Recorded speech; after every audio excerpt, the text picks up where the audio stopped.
So hello and thank you for joining me. My aim for this class is to help you plan your summer so you can enjoy it and keep your business or freelance work running.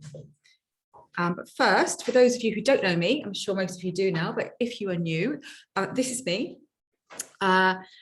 I am Hannah Martin, founder of Talent Studies Club. I am an award-winning copywriter. I'm also a qualified hypnotherapist and psychotherapist. Today, Talent Studies Club has over 100,000 monthly visitors. I've created dozens of successful courses. I've created social media training for Google.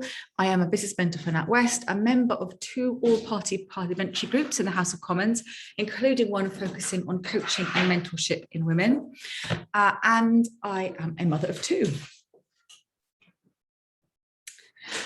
So to start with, I want you to identify, and it's really important to do this, what your goal for the summer is. So you will use this goal to decide what kind of planning you need to put in place for your summer and avoid scenarios like this one, where you're trying to enjoy your holiday and you need to work. And this whole kind of myth about working from the beach, that if anyone has actually tried to do it, but it's impossible to work on a beach with the sun and your laptop. So it really isn't the dream that some people paint it out to be.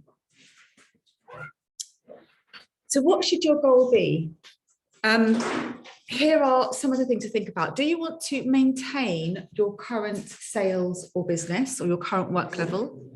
Do you want to keep some coming in, but at a lower level? Or do you not want to work, but you want to keep customers so you don't lose them? So it might be that you want to keep the same amount of business coming through, and you want to find a way to manage your business that allows you time off. You might want to downgrade your work a little bit, or you might want to just literally do nothing, but you want to keep your customers happy. So it's really important to identify what you actually want to spend your summer doing and what your business needs from you. The next thing to think about in your goal is how many weeks your planning need to cover. So for some of you, if you've got young children, then it might be that you need to cover the school holidays. Others, you might want to go away for 2 or 3 weeks, or you might want to go away for longer and it needs to cover that. Or some of you might just think, I don't have kids, but I just don't want to work full time throughout the summer. So think about how many weeks you want to cover it for. And also think about how many hours or days a week do you want to work. So what kind of balance do you want to have? It's really important when deciding how you plan that work, what you actually have to use in terms of your time. When you are planning activities you run over the summer, I want you to bear in mind the goal you're working towards and only plan tasks that will help you meet that goal. And this is really important. Don't plan tasks that seem like a nice idea, but aren't getting you towards that goal. Remember, that goal is maintaining your business, keeping some work in, but lower level, or not working. Only focus on tasks that will help you reach that goal. And I also want you to be realistic about the amount you can achieve in the hours you have available to work. It's no good kind of thinking, hopefully, oh yeah, no, I can do like twice as much in an hour as I normally do. You're just going to get frustrated, you're going to have less time for the things, or you're going to start failing, and it's not going to be the summer you want. So the next thing, when you know these things, is to think about realistically, when can you work over the summer? Now, some weeks, if you have children, you may have childcare. Other weeks, you may be away with your family and not want to work at all. So even if you thought, okay, I want to plan this for 8 weeks, but not all weeks are going to look the same. So maybe 3 of them that you've got more time, 2 of them you've got no time, and the others you've got a bit of time. So think about each of those weeks. How's your time spread? It's probably not going to be even. I recommend creating a calendar for the summer. Now, this can be a paper diary or an online calendar, and then block out days and weeks you can't work, and then look at what's left, and then find chunks of time on those days that you can work. Because when you visually can see what you have, and then you start writing in, that's when you can start seeing what tasks actually you really can't do and which ones you can. And it gives you some structure, rather than feeling like, oh, I've got this summer and I really want to spend time going for picnics and going to the beach, but I've got this work to do and feeling panicked at when you're going to fit the work in. By planning in advance, you will know when you're working, and that means when you're not working, you can enjoy that time. Now, what this might mean is making sacrifices sometimes to buy time another time. So for example, if you're going away 1 week, you might want to block out time the weeks either side to prepare and catch up on work. So you might be happy to say, well, actually, I really want to have what this week is really important to me. I don't want to work at all this week, but I accept that it does mean I'm going to have to work a bit more heavy the weeks either side of it. Or, and this might for some of you with horror, you may decide to wake up an hour earlier in the mornings to get work out of the way so you can enjoy the day with your family. So when my son, who's now 19 and a half, was small, I went to visit my sister in Florida. She lived over there at the time, to stay with her for a holiday. However, I was working on a really big freelance project at the time, and I needed to work. I couldn't let the freelance work project go. So what I would do is I would wake up 2 hours before everyone else every day, and I would really power through my work in those 2 hours. I was highly motivated to get it done. Now that meant that I was free to spend the time in the day with my family. I didn't have to think about work for the rest of the day. It was just done. And luckily jet lag helped waking up 2 hours early. I didn't mind doing it then because it's about payoff. Sometimes if we know we want to get things done, we're prepared to make some sacrifices because it means we can enjoy things at the time. I still had a lovely holiday, but I also kept my freelance project. So when my children were young, I used to freelance from home, and because my husband worked full-time in London, and I had to find ways to work around my children. So here, I wanted to share here, if you do have children and you're kind of wondering in the summer, maybe they're home more, how can you work around them? Here are some things that worked for me. Now, they might not be right for you, but I'm going to share them just in case they're useful for someone. So one thing I used to do with another freelance friend who had a daughter the same age as mine is with childcare swap. So one of us would look after both children in the morning and the other one would do it in the afternoon. And the one of us who didn't have the kids could work. And that worked really well because actually the kids played together. It wasn't that hard to look after them, but it meant that we both had guilt-free time to work. So if you know anyone that's got children around the same age as yours, maybe you can do that. Maybe a minute, they might want not to work. They might want 2 hours or an afternoon to do what they like, but you could say, shall we childcare swap? So one of us have the kids at one time, one the other, and they both got free time. Another thing is finding affordable activity clubs. When my son was little, he was really sporty, and my local council in the local gym, they ran activity clubs over the summer holidays, and it was ridiculously cheap. It was something like £14 a day. And they just had loads of kids, they had teenagers running it. It was all very safe, but they had teenagers running it.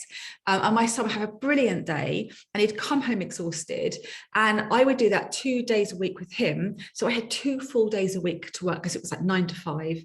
I had 2 full days to work, and it meant that I could enjoy the 3 days he wasn't there. And I didn't have any guilt because I knew he was having a great time. And he enjoyed that probably more than being with me. Another thing is this is what I used to do with my daughter. So what I would do is I've had freelance work and I didn't have any other options. I would take her out for a really active morning. Like we'd go to the beach, go to the park, we would go to the shops, we would do things, I would get her running around, we would have a really great time together. And then she'd be really tired. And when she was little, she'd go down for a nap. But when she's older, I could put her in front of the TV and some toys, and she was quite happy to be quiet and play with things, and I could get on with some work then. Like I said, I know this might not work for every child, but this certainly worked for me. So if you have a really active morning, wear them out a bit, you might have a quieter afternoon, you can get some work done. The other thing is to ask your partner to help out as well. If you need to ask them to take the kids out for a couple of hours at the weekend so you can catch up at work. And I know from experience, they really need to take them out, because if you're in the house, it's really not much rest because the kids will still try and come in your office or wherever you're working. So just say, look, I need 2 hours. We'll have a lovely time afterwards, but can you take the kids out for a couple of hours and give me time to work? So those are things that worked for me when my kids were little, and they might work for you as well. So if you've done your calendar, going back to your calendar, so you have now got your goal for the summer, so you know whether you want to carry on your business working the same, working at a reduced level, or not working at all, and you know when you're free to work. It's time to identify what you do in those chunks of time, those time slots you put aside. Now, I recommend writing a list of everything that you think you need to do to achieve your summer goal. So whether it's, say, working full-time, working part-time, not working at all. When you have that list, start adding these tasks to your diary in your time slots. And what you might find is they don't all fit, which is fine. You then have 3 choices. So some of those tasks you might ditch. You might think, well, actually, they are nice to do on a normal basis, but realistically, I can't do them over summer, and they're not necessary. So I can ditch those tasks. You might find ways to reduce them. You might find more time to work. So perhaps you realize that actually all the tasks are essential, and now you've planned out your calendar, you realize the time you had set aside isn't enough. So you might need to find more time. And the other choice you have is to work smarter. And that's what the rest of this class is about, because only you can decide which tasks you can ditch, or can you really find more time in your weeks to work. But I can't help you with those. What I can help you with is finding ways to work smarter so you get more done in less time this summer. And I hope that some of the suggestions I give to you will work after this summer, and they will be new ways you work so you have more time free all the time. So how can you work smarter so you can get more done in less time and keep your business or freelance work ticking over while you enjoy the summer you want? So I'm going to share some things you can find helpful. The first one is about setting expectations. So if you're not going to be working the same hours or generating the same output over the summer, you need to let your customers or clients or followers in social media know. So write an email and social media post explaining when you are and when you aren't working over the summer, how your output or customer service may change, and what kind of response time they can expect from you. If necessary, give them an alternative contact detail for emergencies, if that's relevant for your business. And if you're writing on social media, make it a pinned post or edit your bio. If you do this, you'll have less anxiety when you come back to work. I also recommend preparing an out of office email and having it ready to switch on when you aren't working. So anyone who emails you knows what to expect. And again, you're not worried about responding. You can enjoy your time without kind of thinking, oh, people are emailing me and they're expecting a response. What am I missing? I'd also recommend, again, if relevant, adding a note to your website, managing expectations about orders or response times. So again, all of these things are designed to help your customers or clients know what they can expect from you and stop you worrying about what's happening in your business and what people are thinking, because they already know. What I don't recommend doing is broadcasting times when you're physically away from your home, especially if your address is publicly available, as you could just be inviting burglars around. So maybe don't say, oh, I'm going to be away in Spain at that time. But just say that you're not working at those times. So number two, the next thing to tick off your list is pre-planning.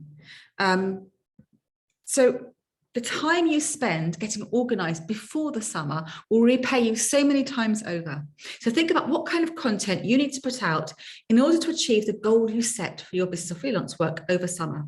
So think about newsletters, sales and other emails, social media, blogs, podcast videos, anything that you would normally put out that will help you achieve your goal. Don't forget to include any marketing and sales content that you will need in order to meet the business goal you've set for the summer. So how often will you need to create or send these? And therefore, how many do you need? Then set aside chunks of time that you have now to get them done in advance. So when you're looking at the time you've put aside and the tasks you've put there, think about how much time that you need for newsletters, sales, emails, and other things. And also think about what I would recommend, preparing them as much as you can before the summer. So don't just work out what you need over the summer. Something that newsletters you might need to write over the summer if they're timely, but it's much better if you can have these done ready to go and scheduled in before summer starts. So even I talked about setting aside chunks of time over the summer, but it's always best when you're creating types of content to work in chunks of time anyway, but this enables you to get into flow, which means you work faster and the work will be higher quality. So when you're doing these things, if you could set aside half a day and say, right, and this half a day, I'm going to get all my sales emails done and all my social media posts. Once you start working, you get more than that half a day than if you worked sporadic half an hour here and there. So get that all prepared before the summer and schedule it in, ready to go using your normal scheduling software. So the ideal is that before the summer starts, as much of this is created already, and even if it's created, it's already planned and you've worked out when in the summer you're going to create it. So you have a plan of action and you don't have to worry about this for the summer. If you will publish blogs over the summer, You can also use that state of flow I mentioned to write blogs, even in bulk. Now, there's not a lot of time now. We're already on the 30th of June. There's not a lot of time to get your blogs prepared so you can enjoy your summer. So you'll need to use smart tips and shortcuts to create them. So I put together some really quick ideas for blogs that are really fast and easy to prepare. So one of them could be a roundup of the top blogs you've written, or you could do a roundup of your favorite or most useful blogs written by other people. A roundup of some of the top tips or hacks. These are all relevant to what your customer needs in relation to your business, by the way. A list of books or podcasts you recommend. Share some of your favorite customer reviews or case studies. And this is a really good marketing thing as well. The story of how you got started, and you could take this from your about page and just tweak that to make a really easy to write blog, or just your top tips. So the idea with all of these is it's helpful, interesting and useful content for your customers or your clients or your followers, but it doesn't take you much to put together. So you could put these together relatively quickly and have some blogs lined up, scheduled in to go over the summer. So while you are out at a barbecue, on holiday, these blogs are being published and you're not doing any work. So these are all like listicles, these kind of things work really well. So what I do, just so you know, with Tanzani's Club, I always have 6 weeks of content already scheduled in. I have written it, I've edited it, I've added an article, I've scheduled it ready to go. So every day when you see a new article upload on TLC, I wrote that 6 weeks ago or more and scheduled it in. So I do that as a regular basis anyway. It means I never have to think about what's going out on my site. My site is just running automatically in the background while I get on with the stuff I'm doing in the day. So it's a really good thing to do anyway, even if it's not summer. And by the way, and using the scheduling, my site's on WordPress, and on WordPress you can schedule content. You choose the date it's going to publish if you want. So it's not even any extra tools. I just do that within my site on WordPress. Really easy to do. So my next tip is to find your automation tool. Now, I love automation tools, and I use them to work much smarter in my business, and not just in summer, but all the time. So here's some of the ways that you can use automation. So you can send pre-written and scheduled email sequences that are triggered by a customer action. And what I mean by that is if you use email marketing software like MailerLite or MailChimp, you can have things like if someone joins your mailing list or someone makes a purchase, you have an automated email that you've written in the past and scheduled in, and it triggers something in there. So for example, how it works with mine, if you join one of my courses, my email will be told by my course platform that you've joined my marketing course, for example, and it triggers an email to come out saying, "Hi, Hannah, welcome to the course. Here's where you can find all the information you need." So one of the things you can look at is, as I say, pre-writing common emails that you might be sending out to customers and scheduling them in that go by customer action. A really common one, for example, is a welcome email. If someone joins your mailing list, they get a welcome email saying, "Hi, Hannah, thanks for joining our mailing list. Here's what you can expect from me. Can't wait to get to know you better." So that's the first thing, sending pre-written and scheduled emails or email sequences. The second thing is conveying information from one software tool to another, and even triggering an action. And what I mean by this, and I'm going to mention it again in a second, but this is a brilliant tool, Zapier. And you can use it for free. All of these tools, there are versions of all of these for free. And Zapier is basically like a translator. So imagine let's say you spoke French and then you met a German person and you didn't speak German, you would need a translator to help each other understand each other. Zapier is the software translator. So let's say you have I've got Thinkific where I run my courses, I've got Drip where I run my emails. Now they don't really talk to each other. They talk in a very simple way. What Thinkific can't tell Drip, it could tell Drip that someone's joined a course, but it can't tell Drip which course they've joined. So I use Zapier, a free tool, and Zapier, I set it up so that when someone joins a specific course, it tells Drip that they've joined exactly that course, and Drip can send them the right email. And there's lots of other ways that you can do it. So basically, Zapier is a tool that talks between softwares. So something like that can help you set softwares up so that they trigger action. So for example, when you now join one of my courses, I don't do anything. Like Thinkific takes your payment and then it tells Drip via Zapier that you've joined the marketing course, and Drip sends the email. All that happens without me doing anything. So these are things that you can set up in your business. This probably sounds really complex. It's not, it's really simple. The next one you can do is create your own design templates for social media marketing. So using a tool like Canva that's free, what I recommend is if you are doing like social media posts and marketing posts, create a template with your font in it and your colors and the right size. And if you use background images, using that. And then when you want to create a new social media post, you just overwrite your old template. So rather than having to create new ones every time, you've got design templates already set up for yourself and you just use them. It's much quicker and easier. And finally, using things like Dropbox or Google Drive to store, share, and send documents, images, and large files, and organize them in a really good way. So I use Google Drive, and I have files for everything. Like, for example, I have my general course file, and I've got sub files within there. I've got photos of me for different shoots and things like that. So if I've got my PR person has access to all my photos, my marketing person has access to all my social media person access to all those files. So I can say to someone, oh yeah, can you just get a photo of me here, or can you just get an image of that course and add it there? They know exactly where to find it. I don't need to email them the thing. It's all quite simple. So it's a really efficient way of managing any information that you need, digital information you need for your business, that anyone can access it and you can access it. So you're not spending time because you've lost it or you don't know where it is or you can't share it with somebody. It's a really simple way to do that. So these are some I mentioned. These are some of the commonly used automation tools, and all of these have free options. So Zapier, MailerLite or MailChimp for email marketing, Canva for design, social media scheduling, things like Hootsuite has a free option, and online storage like Google Drive. And I just want to do a special mention I've just mentioned it, Zapier, and I just really can't recommend this enough. It's such a handy tool. And as you can see, I mean, these are just some of the apps or the software it works with.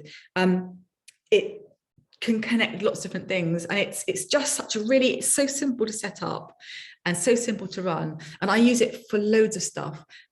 So I highly recommend, even if you don't have time before summer, using this for your business and thinking about ways that you can automate more of your business. When I work with people, when I help people make their business more profitable on things like my W Profits program, one of the big things that has helped people is automating as much of their business as possible. So it's less about you physically, manually doing everything, and instead working out what you can outsource either to another person or to like a tool like this, so that you are working in the right areas of business that generate money or use your specific unique skills, and you use software to do as much of the hard work as possible. So I really recommend checking out Zapier.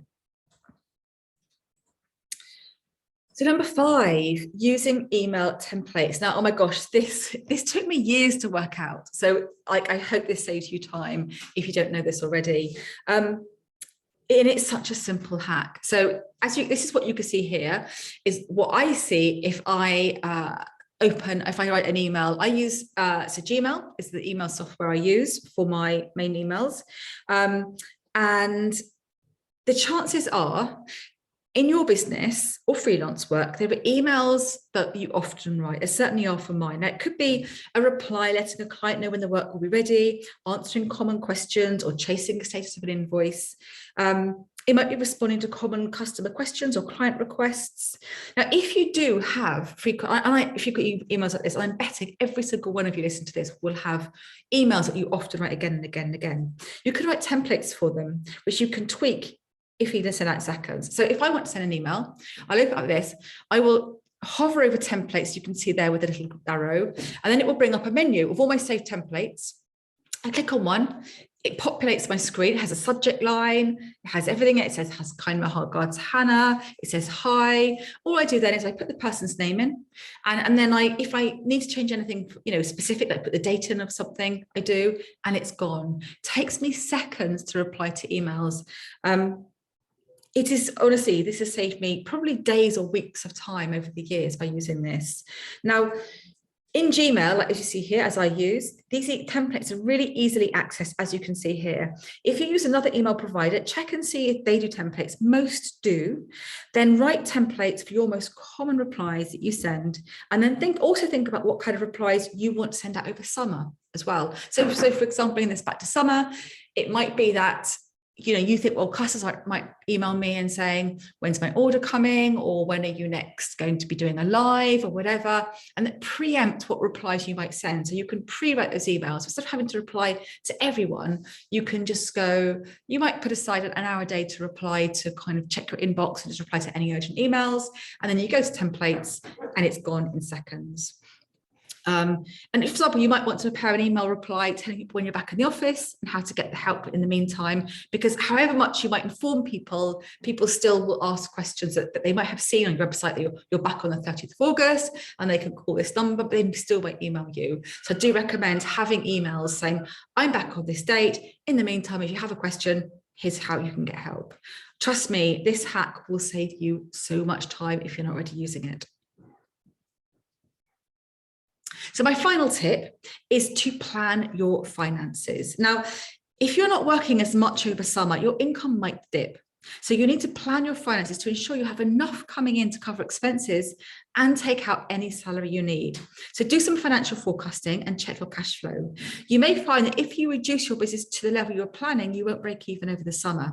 So if you do have the funds to cover your outgoings and are happy with this, you can tide things over and pick up the pace in September. But if you don't have the funds to cover you, you might decide you need to change your goal for the summer and work some extra hours or plan and schedule more marketing to cover the gap. And that is just in under the half hour as my final tip. So I really hope that that has been helpful to you.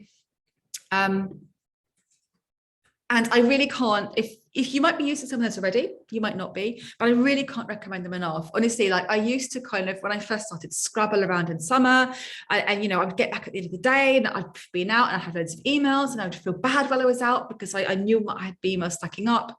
But by planning things, you can take time off of the summer and keep your business going if you want, or plan it. So I hope that was helpful. I'm happy to answer any questions if you do. Thank you, Tilly. You said that was really helpful. I'm really pleased because you've got to put these things together and you think, are they really obvious? Everyone already know this. So I hope there was some. Thank you, Rena. How do you create email templates? You should have the template button on your Gmail account. When you go to Gmail and if you do compose, so what you do compose, and then if you go down at the bottom right, let me see if I can just share my screen. Do this here without under GDPR showing you all my emails in my inbox and people's email addresses. So if I come back to here, I'll quickly show you my screen, how I do it. So here, if you look, so this, I've just done a compose email, and if I hover over these three buttons and I click it, the email templates are there. If you don't have it, Google how to get it, because it might be you need to just, I think it might be under settings. There might be something you need to click under settings. It's really easy if so, because I've done that for someone else. So if that doesn't happen, just Google, how do I get templates in Gmail? And that should be fine. So yeah, I hope that works for you. Like, it should be really, really simple. Does anyone else have any more questions? If not, I will let you go, and I will send out later on the recording of this, and I will send out my tip sheet. So it summarizes the tips in here and just guides you through thinking about your goal and things like that. So just the last thing to say is have a lovely summer. I hope that you have fun and enjoy it, and that you manage to keep your customers happy or your clients happy, and your business ticking over. And yeah, I'll see you on my next webinar. Thank you so much. Thank you, Iwa. Thank you, Rena. Thank you so much for joining me and spending time with me today. Thanks, Claire, and have a lovely summer.